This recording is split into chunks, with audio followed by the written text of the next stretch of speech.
Hello. How you doing? Ever had one of those days where you burned the candle at both ends? Extraordinarily so? That's me. Yeah, I found a bunch of course I have an Indian burial mound on my farm. Um, I found a lot of flint rock in my creek that goes around my farm. There's a very beautiful piece of flint rock. So I have yet to find any Indian arrowheads on my farm, but I assume that if I were to dig it up, some of the ground, not the Indian burial mound, but some of the ground, I'd probably find it. I've said before many countless times, and I made a primer of all metaphysics in a very short form. I'm actually proud of the fact that I can say I'm the first person. Well, the Didaskalikos of Albinus is kind of a primer, but it's 30 pages. A really short primer that explains everything in metaphysics, and the link for that, by the way, is below. This is Aurora Sapientia. It's extremely detailed. I'd like to go over the primary, because nothing is known except through the modality of the knower. The same things that were taught by the Indian monists, both in Advaita Vedanta and original, and I emphasize the word original Buddhism, was also taught by the Pythagoreans, Iamblichus, Proclus, Numenius, latter-day Pseudo-Dionysius, the Areopagite, also John Scotus Erigena, who wrote the Pitaphysician, which I recommended everybody to read. Also, he wrote on divine predestination, which is an amazing work, if you haven't read it, which you probably haven't. But all of this stuff is saying the same thing. But you have to have a primer to know what's being said. One of the primary things that none of the commentators on Plotinus have explained in a simple fashion, nor have they fully understood, on the secret metaphysics of the teachings of Plotinus, is that Plotinus, just like those before him and his teacher, who was Ammoniusaka, and I'd like to make a video after this about Plotinus' teacher. It's very interesting, and there's no other video on YouTube about Ammoniusakas, and I'd like to go over that in another video. That Plotinus' secret doctrine of the soul, that is, of course, composed of a higher and a lower component. And this is just in reference to the consubstantial and the inconsubstantial soul. We have references in Old English where they would talk about a bunch of souls on the street. Oh, look, governor, look at all them souls going up and down the sidewalk.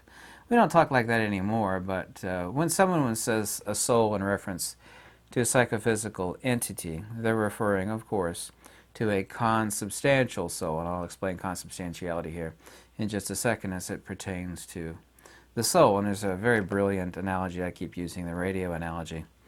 The consubstantial soul is consubstantial such that it is dependent on something else for its existence. It does not exist without two or more parts, constituent components.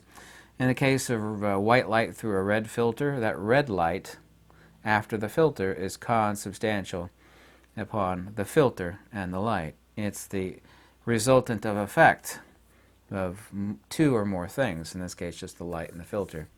A broadcast, contrary to what people think from a radio, is not the signal. It's like, well, if you tune to X frequency, then that broadcast is just the signal being broadcast to that station X number of miles away. That's partially true, but not really. And the analogy is almost perfect on the radio analogy, because if you could have 10 identical radios, and this is true, I actually have some radios that I have more than 5 or 6 of, and you could tune in the same signal on each one, but each one sounds different from there. And that is because a broadcast is not the signal. It is partially so the signal, but it's the consubstantiality of how that signal is interpreted.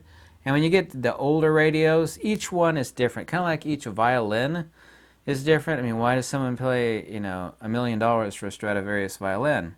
You could take the same player, right, the best violinist on earth. They could sit there and play on like some sort of $200 Walmart violin. It might sound good, but it's like, yeah, that could be better. And they can play on a Stradivarius or some other ultra high class instrument, and man, it sounds different. So in that case, the violinist would be the signal, but how that sound that is generated from his or her masterful skills is dependent upon the consubstantiality of that violin, whether it's a cheap piece of junk or, $1 million Stradivarius, for example. Same is true of the broadcast out of a radio. This is a real cheap radio. And you could take one of my VHF, UHF rigs that tunes into 162 megahertz bandwidth, which is where NOAA weather radio is at, and it sounds a lot better and clearer than it is coming out of this $10 piece of Chinese garbage. So that's the consubstantiality. The broadcast is consubstantial, and that is the lower soul. The psychophysical being, or the persona non grata, that soul, like in the old English, like, hey, look at all them souls on the street, is in reference to the psychophysical living being. By the way, the word animal means has a soul. Did you know that? Animal means has a soul. Which I always find it funny when people say animals have souls. Like, well, the word animal means has a soul. Kind of funny. Maybe it's kind of nerdy funny. But you have to understand what Plotinus's lower and upper soul are. The upper soul is non-coordinate. It has no temporal locus. It has no Cartesian shape or magnitude, but the lower soul does. And that confuses a lot of people, and it doesn't have to be. It is really, really simple. And I think I gave you a few brilliant analogies of consubstantiality. There are a lot of books out there on the higher and the lower soul, of Pythagoreanism and Platonism and Neoplatonism, and they'll spend hundreds of pages explaining something that I just got done very lucidly explaining to you in a matter of a few minutes. Also, too, like I said, you have to have a primer for metaphysics. I created this so people would have a primer, and there's nothing else like it. It's small. I got the explanation of everything right here. And that link is below. It's a free download. If you like it, any donation is warmly welcome. Print it out. I've printed many copies for people and sent them off. For some reason, these keep getting lost when I send them to Canada. I have no idea. Canada keeps losing these suckers. But if you are interested and like me to go over the tidbits of the teachings of Plotinus and explain them such that they become lucid. When you read, like, what does Plotinus mean when he's talking about the higher and the lower soul? I don't get it.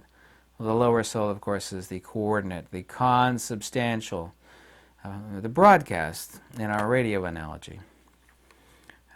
It really is that simple. And, it's kind of a brilliant analogy. You're welcome. And explaining consubstantiality and explaining the lower soul. If I sound really tired or whatever, because I am, I work too. I work 7 days a week, and I've been really busy doing an enormous amount of things. I'll probably be up to 4 o'clock in the morning tonight. I'm going to start designing an alligator wallet that people have asked for. Kind of a Renaissance man. I'm the only person maybe on Earth, and I'm not bragging. There's like this guy writes books on metaphysics and translate Greek and Pali, and he has 2 giant sewing machines, and he makes, exotic leather items. And this guy translates Pali, and he writes books on field theory, and he builds, obtuse electrical devices, and he's an inventor, and does product photography. That's kind of a weird combo. You can't simply be cerebral. The ancient Pythagoreans and the Greeks knew this too. You couldn't be totally cerebral, sitting in total. And I like that. I like it a lot. I love discovering secrets through means of retroduction and other methods, engaging the dialectic, really crushing my brain, if you will. But I also, too, it's the reason my fingertips are a little red, because I was using red dye and some leather. I like, making stuff with my hands. There's something very fulfilling about it, or more than something very fulfilling about it. Anyway, thank you so much for watching. I hope you like these videos, and let me know if you'd like me to make continued descriptions on the teachings of Plotinus. Next, I would like to be the first person to talk about what very scant information we have on the teacher of Plotinus, and maybe give an insight in something that you might find amazing. So check that out in the next video, and thanks for watching.